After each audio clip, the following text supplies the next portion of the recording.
Hello, fam. Welcome again to my channel. Um, about the coronavirus, I have had a few friends of mine suggest to me that I should address this issue, and there, of course, because I was also thinking about doing that. There are a lot of fear and misinformation going around, and therefore, I'd like to hamper on that and also talk about the most important things that you need to know.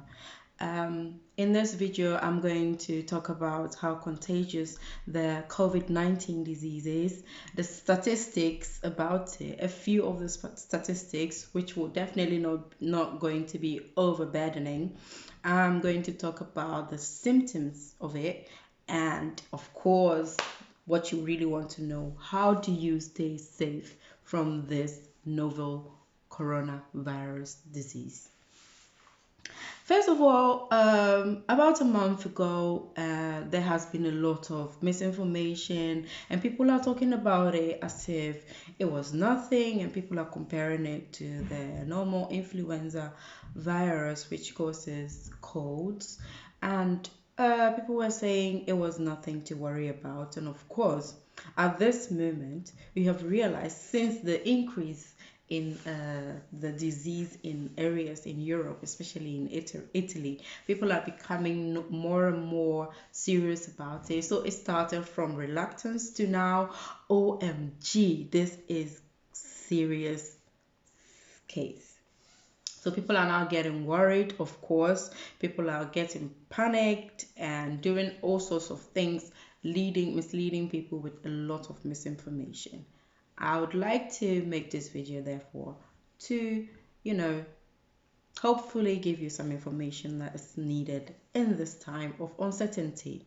Now, so I would rather say, instead of panicking or going to both extreme ends of being reluctant that this coronavirus disease is going to do nothing to you, to someone who is extremely afraid of even trying to take any step in their life at this moment. I would advise that both two ends might have been extreme. We could all come to the middle, know that there is something at hand, and that we should address it as necessary as it should be addressed. I hope that's clear. So I was talking about how we are going to, how contagious is it, and what the statistics are. According to the WHO, it has been said that the modes of transmission of this novel coronavirus disease is through droplets. So when someone sneezes or coughs, or yeah, in any case, when you come in close contact with someone who is sneezing and coughing with a positive background of COVID virus disease, there is then a chance to get it through. Now, it can get through your system, through your mouth, even your nose, and even your eyes. So that's where we have to be cautious about how we introduce and inform people about this coronavirus infection. So the statistics at the moment says that according to what we have, we don't have a complete picture of what's going on, but the statistics is saying that above 90% of the cases of the coronavirus, so 90 people in 100 have mild cases, okay? And so the critical and fatality rate at the moment is around 3.4%. Some are saying it's also 3.9, but all the same, it means that 3 out of 100 people, or almost 4 out of 100 people, would have a fatal case scenario of this disease. Okay, and out of the people who had a critical case, it says that mostly are elderly people with lesser immune system who have a lot of comorbid diseases. Especially they have a lot of other diseases like diabetes, like liver, kidney diseases, as well as the heart problems. These people have a higher chance getting infected with this disease. Now, also, of course, younger people with lesser immune system have also a high chance. But as we are seeing the rate, it's not saying that. Of course, there are a middle ground where the severe case could also affect younger people. Um, but the majority of the fatality cases is around people between the 59 years of age through to 90 years of age. Even in that group, the highest that we have at the moment is around the people with the age range between 70 and 80 years. Now, I'm trying to explain this in order that we can dig into it and know what are our social responsibilities when it comes to diseases like this whilst it spreads. So the statistics I've already talked about. Some people are afraid that it might be as close to Ebola, but statistics of Ebola has 40% or yeah, about 40% fatality rate that people die. 40 people out of 100 die. So in this case, it's not that much high, but the people that have less immune system and the aged and the elderly people, they definitely have in their group a higher chance of transmission. I'm stressing on this point for a reason which I will come back to. So, there are four main ways of dealing with it because some people might be reluctant and think they're going to do nothing and there is nothing that you should do because it's as easy as influenza or the common flu we all know. And the second thing is being hygienic. That's the second thing you could do. The third thing is the quarantine. So at times it could be a forced quarantine. And last but not the least is the social distancing or isolation. So I'm going to talk about doing nothing. By doing nothing, it means that you are not taking this disease serious as it's supposed to be taken because lives are being lost through this disease. And because the infection is now from human to human, it means that a transmission is a responsibility of an individual who has the disease, even if the disease is mild. So, doing nothing is not an option. Uh, Being hygienic means that you wash your hands thoroughly and make sure you use hand sanitizers. And if you have a common cold or any respiratory disease that makes you cough and sneeze, try to make sure that you cough and sneeze inside your elbows to prevent the transmission of the droplets that I talked about earlier on. And of course, you wash your hands in clean surfaces. And people talk about telephones, of course, that has to be cleaned when you after you've washed your hands. It's also very necessary. So there are a few places where there is a forced quarantine. In China, in Wuhan area where this disease started, they try to maintain the disease in that area by not allowing people to freely move about and do gatherings, bigger gatherings. So they try to quarantine people and allow them not to be able to spread that disease. By so doing, it reduces the amount of transmission of this disease.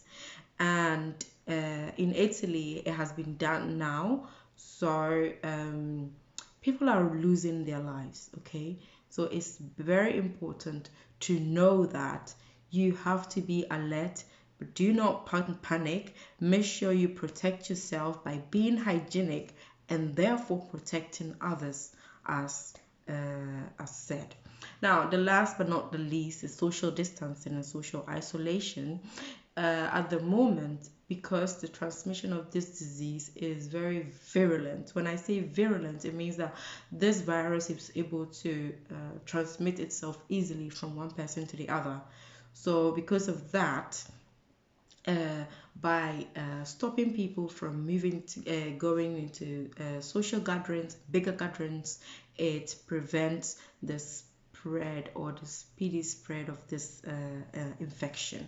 Of course, social isolation has its own repercussions, and we are lucky in this age of social media that we can still contact our friends and family, which of course, if you have an elderly who is at home, you can, keep in touch with a call or connect through social media to make sure that that person who is afraid to come out also has a social connection. So in this information, it means that you have to be socially responsible and also socially supportive to the people that you care about, and also to the general environment as a whole. So support your people. And the tips I would like to give for now is definitely stay at home and do not go out unnecessarily. You can definitely work and make sure that you limit your travel. Of course, you don't have to travel unnecessarily. So by protecting yourself, you protect others around you. So I would like to give this message once again. Do not allow your survival to be detrimental to someone else's life. So it means that do not be selfish by knowing that or believing that your immune system is strong enough to handle it. So you're going to make all this risky travel, risky gatherings. It's not going to help in general. So try to be considerate with others as well. And by so doing, you fulfill your social duty and inform people who do not know. It's always good to inform and update people on the right information that they have to know. There is one more thing I would like to address for the coming next 3 minutes. Yes, there's been this information about hoarders. People started to panic around, especially in areas in Europe and America. I've heard that shelves are very empty at the moment, or people are just packing things and then saving them in the sight of panic. You don't have to panic to the extent where you hoard so much to the amounts that you need and not allowing others to have the necessary things they need to survive this. So please try to be considerate while buying and therefore not hoarding.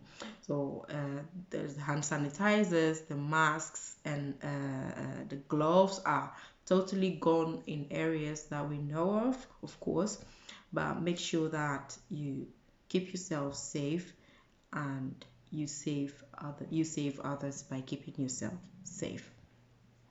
So in this video, I am really emphasizing on solidarity and unity.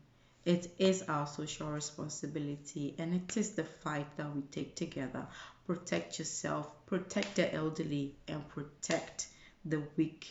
And by so doing, you are safe. So don't wait till you get sick before you transmit it. I hope you enjoyed this video. I try to compact it as much as I can, and you can share it among your friends to increase awareness. Do not panic, do not worry, do not be anxious, but be alert and protect yourself. Wash your hands and do the things that you have to do to protect your society as a whole. Thank you for listening, and let me know if you want to see a new video about how to correct medical way of washing your hands, and I would update you on that. And for now, I would like to say thank you for listening once again, and have a lovely day.